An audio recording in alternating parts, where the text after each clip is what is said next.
Welcome to Hope Stories. Sometimes the most life-changing moments arrive in the form of a stranger's face, a face so familiar it shatters the walls you've built around your heart. This is the kind of story that forces you to ask, how far would you go to protect someone you just met when every instinct tells you they're already a part of you? In the bustling chaos of a city that never stops, one chance encounter will unravel years of buried secrets, ignite an impossible choice, and push love to its most dangerous edge. It's about trust tested to its limits, the ghosts of the past clawing their way back, and the price of doing the right thing when it could cost you everything. And it all begins on a cold sidewalk with a girl who shouldn't exist. It was one of those raw November afternoons when New York seemed to bite. Wind funneled down Madison Avenue, slicing through wool coats and stirring scraps of paper along the pavement. Emily pulled her scarf tighter and glanced at David, whose gaze was fixed on something up ahead. At first, she thought it was just another soul lost in the crowd. But then she saw her. A girl, maybe 12, huddled against the glass front of a closed boutique, knees tucked to her chest, arms wrapped tight, eyes fixed on nothing. Her hair was tangled, her jeans torn, her cheeks hollow from more than just the cold. And yet Emily felt her stomach clench in a way she hadn't in years. The girl's face, those wide, dark eyes, and the delicate slope of her nose, was a mirror of someone who shouldn't exist anymore. 4 years had passed since the accident took their daughter.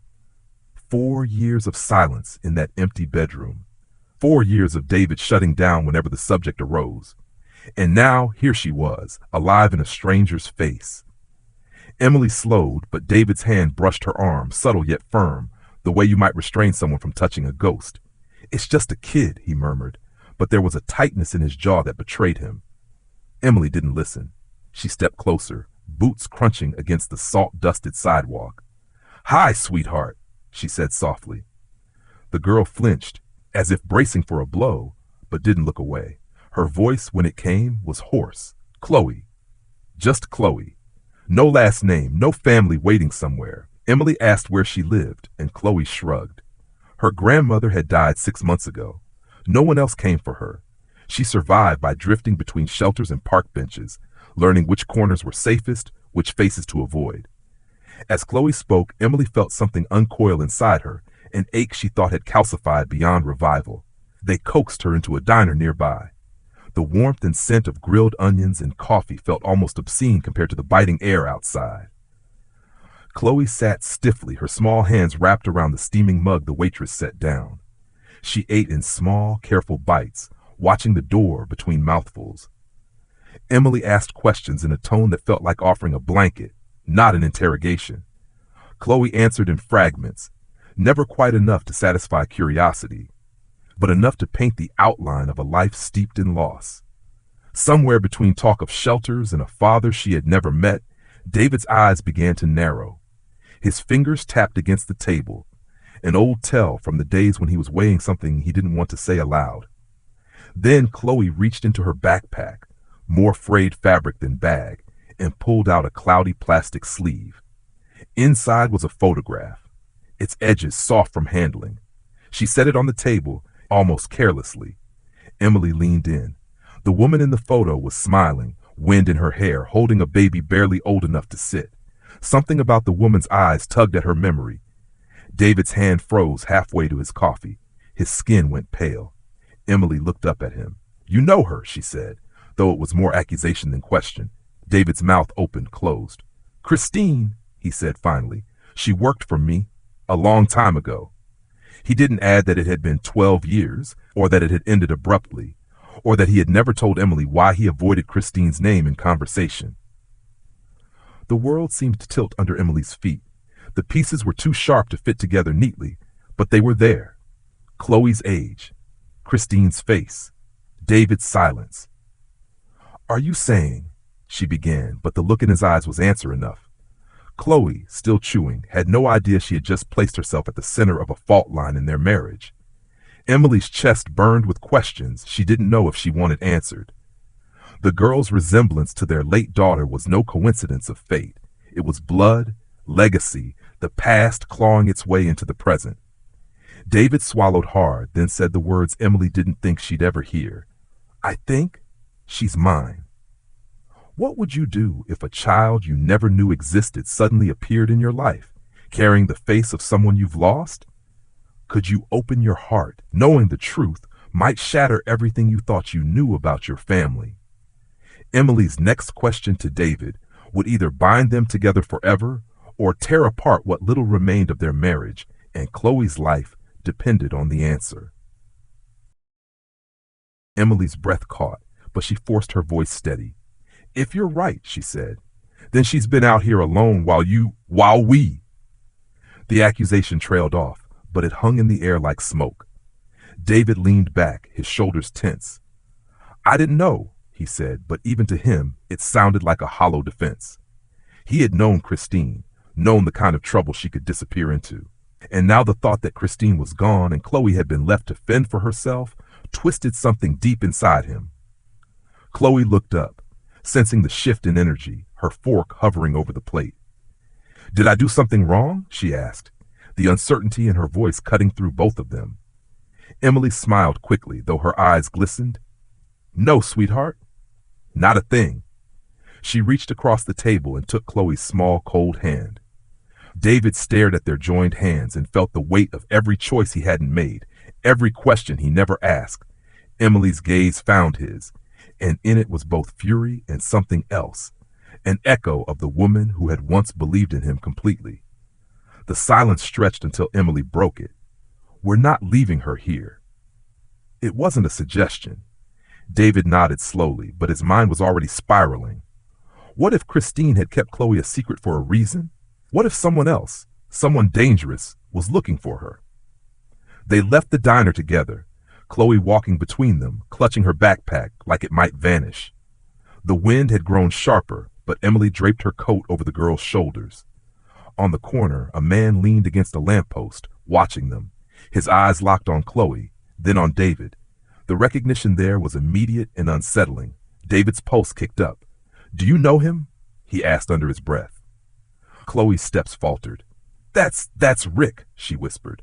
He said he knew my mom. Her voice trembled now. He said I had to go with him. Emily's arm went protectively around Chloe, but David stepped forward, his body instinctively blocking the man's view. Rick smirked, lit a cigarette, and didn't move from the lamppost. You picked up someone else's problem, he said, his voice low but carrying in the cold air. Best put her back before it gets messy. The words chilled David more than the wind. Emily's grip on Chloe tightened. Without another word, they crossed the street, quickening their pace. But David felt Rick's stare follow them until they turned the corner. Back in the car, Chloe's hands shook as she fumbled with the seatbelt. I don't want to see him again, she whispered. Emily kissed the top of her head, promising she wouldn't have to. But David's mind was already racing through the possibilities. Why was Rick watching? How did he know Chloe's name? And if Christine was gone, what else had she left behind besides a daughter who had no idea how much danger she might be in? By the time they pulled into their building's garage, David knew one thing. Whatever answers lay ahead, finding them would mean confronting the past he'd spent over a decade avoiding, and protecting Chloe from it might require crossing lines he'd never dared to before. If you were in David's place, would you risk digging into a dangerous past to protect someone you just found out was your child? As the elevator doors closed, Chloe whispered something that made Emily's blood run cold, and it was a name David had hoped never to hear again. Who's that? Emily asked, her voice barely above a whisper as the elevator hummed upward. Chloe's eyes darted toward the glowing numbers above the door, as if she could avoid saying the name by outrunning it. But then she murmured, Victor Lane. The syllables felt heavy in the small space, and David's stomach twisted. Emily noticed the flicker in his expression and pressed. You know him. David didn't answer right away. He was back in a dim office a decade ago, watching Victor, Christine's older brother, shake hands with men who wore expensive suits and smiles that never reached their eyes. Victor was the kind of man who made debts disappear, and people too. He'd always been trouble, but Christine had insisted she could handle him. David hadn't believed her then, And hearing his name now brought the same cold certainty. Chloe was tangled in something far bigger than a tragic family loss. When the elevator doors opened, Emily led Chloe inside their apartment, her protective instinct sharper than ever. David lingered in the hall for a moment, his hand gripping the doorframe. He could feel the weight of two truths pressing against him. One, Chloe needed to be safe right now. Two, keeping her safe might mean opening doors he'd locked for good reason. Inside, Chloe curled up on the couch, the coat Emily had wrapped around her still draped over her shoulders. Emily crouched in front of her. "Sweetheart, why did you say his name?" Chloe hesitated, then said quietly, "He came to see my grandma before she was gone. They argued. She told him to leave me alone, that I wasn't his to decide about. And then a week later, she was gone." The way she said it, matter of fact, as if reciting weather, hit Emily like a punch. David stepped closer, his voice steady but tight. "Did Victor ever hurt you?" Chloe shook her head. "No, but he said one day I'd have to go with him because I belonged to their family. That my mom would have wanted it." David's jaw tightened. Christine would never have wanted Victor anywhere near her child. Whatever this was, it wasn't about family. It was leverage. He could see the outlines of it forming in his mind. Money, debts, control. Emily looked up at David, her eyes searching his. "We can't just sit here," she said. "If he's after her, we have to do something now." David knew she was right, but the knot in his chest grew tighter. To stop Victor, he'd have to step back into a world he'd left in shadows. And Emily, who still believed in laws and clean solutions, had no idea just how ugly it might get. Chloe's voice broke the silence. "If I stay, will he find me?" She wasn't crying, but her eyes were too old for her face, carrying the exhaustion of someone who'd had to think about survival more than birthdays or dreams. Emily pulled her close. "Not if we can help it," she promised. David felt the promise sink like an anchor. It wasn't just words. It was a line in the sand, one he'd have to defend with everything he had. And somewhere deep down, he knew that meant Victor wasn't going to be the only one crossing boundaries. David would have to cross his own. If you were Emily, would you push David to confront a dangerous man from his past, even if it meant tearing open old wounds and crossing moral lines?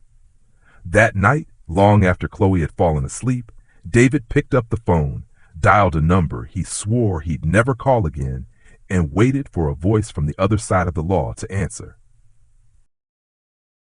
The voice on the other end was gravelly, suspicious, and far too awake for the late hour. "Didn't think I'd hear from you again, Carter," it said, using the name David hadn't gone by in years. "You need a favor, or you're here to confess something?" David didn't answer right away. His thumb rubbed at the edge of the phone, the old itch of fight or flight crawling under his skin. "I need to know where Victor Lane is," he said finally.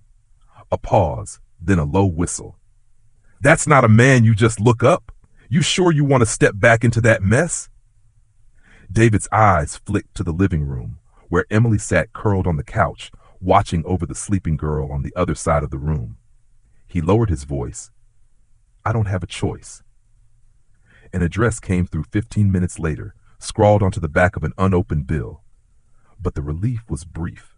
It was a warehouse in Queens that David knew too well, a place where debts were paid in cash or blood. He shoved the paper into his pocket just as Emily walked into the kitchen. "Who was that?" she asked. Her voice was calm, but her eyes were sharp. David met her gaze and for the first time in years lied to her. "Work thing." The words tasted like rust, but he told himself it was to keep her safe. If she knew where he was going, she'd try to stop him, and he couldn't afford that. The next morning, David left before sunrise, telling Emily he needed to check on an old client. The city was still wrapped in a damp gray chill, streets slick from overnight rain. As he approached the warehouse, memories came back in flashes, the echo of boots on concrete, the smell of oil and sweat, Victor's grin when he thought he'd won. Inside, nothing had changed. Victor sat at a desk in the corner, a cigar smoldering in an ashtray, a glass of amber liquid in his hand. "David Carter," he drawled, leaning back in his chair. "Or should I say, Dad?" The word dripped with mockery, but the way Victor's eyes glittered said he'd been expecting this visit. David didn't sit. Stay away from her, he said. You had your chance to be part of Christine's life, and you burned it. You don't get to decide anything about her daughter. Victor chuckled, low and cold. You think this is about family? She's not just some kid, David. She's my leverage. Christine owed more than she could pay, and debts don't just vanish because the debtor does. He leaned forward, his voice dropping. She's the only collateral left. David's hands curled into fists. She's not yours to touch. Victor shrugged. You want to keep her safe? Fine. Pay me what your dear Christine owed, plus interest. The number Victor named was obscene, and David knew he didn't have it. Not legally, anyway. But before he could answer, Victor slid a folder across the desk. Or, he said, smiling like a wolf, you do one job for me, just one. After that, the girl is yours, and we're square. David didn't open the folder. He didn't need to. Whatever was inside would be poison, the kind that clung to you long after you'd swallowed it. Walking away meant leaving Chloe vulnerable. Accepting meant crossing the one line he'd promised himself he'd never cross again. A return to the man he used to be, the one Emily thought she'd married out of. If you were David, would you sacrifice your own morality and step back into a criminal world to protect a child who just entered your life? David slid the folder into his jacket without a word, knowing that the choice he had just made might save Chloe's life and destroy his own.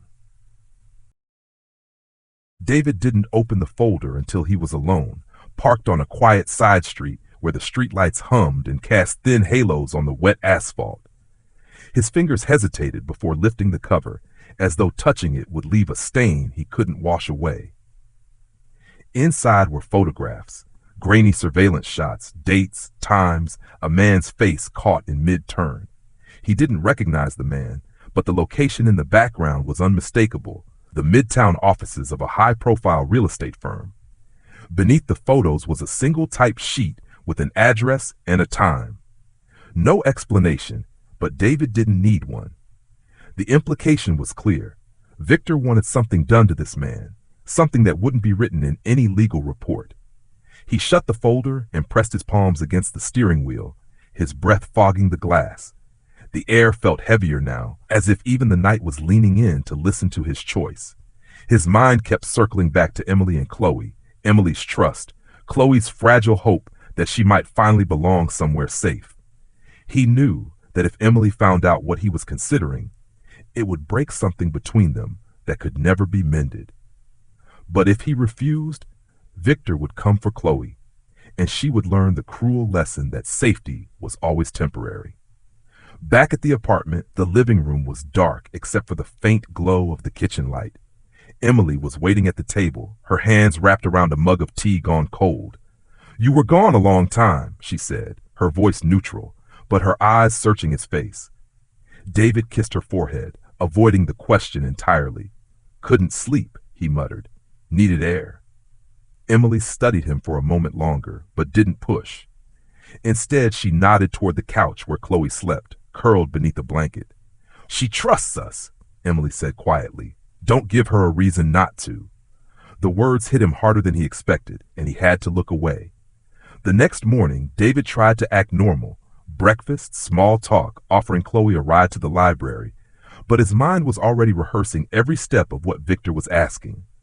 He told himself it would be quick, clean, and over before anyone knew he'd been there. Yet somewhere deep down, the part of him that remembered who he used to be knew it would never be that simple. That evening, as Emily and Chloe watched a movie in the living room, David stepped into the bedroom and called the number Victor had given him. A voice answered, low and direct. "You're Carter?" David didn't confirm, just asked for the details. The voice told him where to be, what to do, and hung up before he could reply.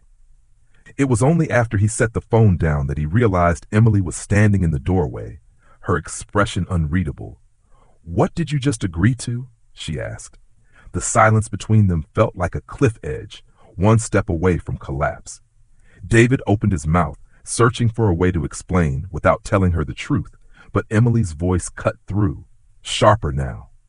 "If you go down this road, you won't come back the same, and neither will we.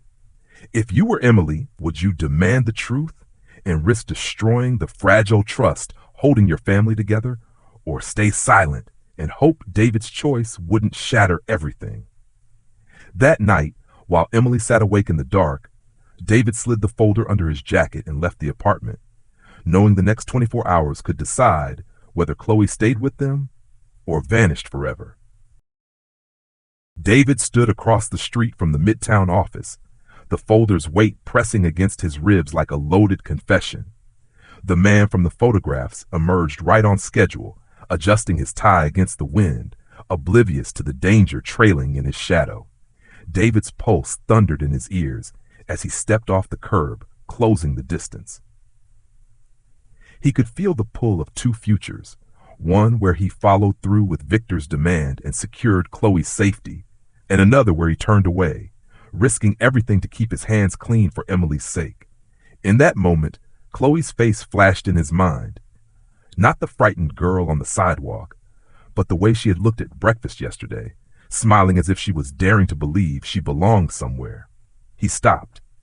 The man passed by without a second glance, and David let him go, the decision branding itself into his bones.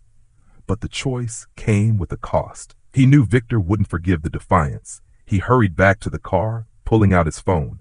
"She's not part of your game," he told Victor when he answered. Victor's laugh was low and dangerous. "Then you just made her the prize." The line went dead.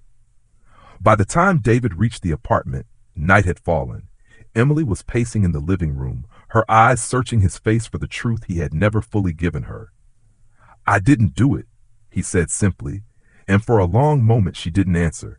Then she stepped forward, her voice trembling. "That doesn't mean we're safe." Chloe appeared in the doorway of her room, clutching her blanket. "What's going on?" she asked. Emily's voice was soft but firm. "We might have to leave for a while." They moved quickly, packing only what they needed. David knew running wouldn't erase the threat, but it could buy time. As they loaded the car, Chloe slid into the back seat, her small hands gripping the strap of her backpack. "I don't want you to get hurt because of me," she whispered. David turned to her, the streetlight catching the raw honesty in his eyes. "You're worth every risk." They drove through the night, crossing bridges and state lines, the city shrinking behind them. Emily kept her gaze fixed ahead, her hand resting over David's on the gear shift. A silent truce in the chaos. Somewhere in the early hours, they stopped at a roadside diner. Chloe, half asleep, leaned her head on Emily's shoulder.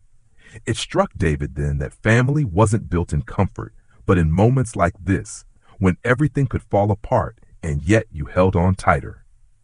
Weeks passed. They found a small rental in a coastal town, a place where the ocean could swallow their secrets. Chloe started school, slowly making friends, though she still checked the street before leaving each morning. Emily gardened in the afternoons, and David picked up work fixing boats at the marina. Life settled into something resembling normal, but David never stopped scanning crowds, never stopped waiting for a shadow that might carry Victor's grin. One rainy evening, an envelope arrived in the mail with no return address. Inside was a single Polaroid, Chloe playing on the beach, taken from a distance. On the back, in Victor's sharp scrawl, were 3 words, "See you soon." David burned the photo in the sink before Emily could see it. That night, as Chloe slept in the next room, he sat at the kitchen table with his head in his hands. He had won the first battle by refusing to become the man Victor wanted, but the war was far from over. Still, when he checked on Chloe, watching her sleep peacefully under the quilt Emily had sewn, David felt the weight shift just enough to breathe. He didn't know how long they had before Victor found them again. But he knew this. Whatever came, he would face it. Not as Carter, not as the man he used to be, but as the father Chloe needed now. What did this story make you feel, and what part stayed with you the most? Comment 100 if you enjoyed this story. Which country are you watching from? Share this video with friends, and thank you for watching Hope Stories.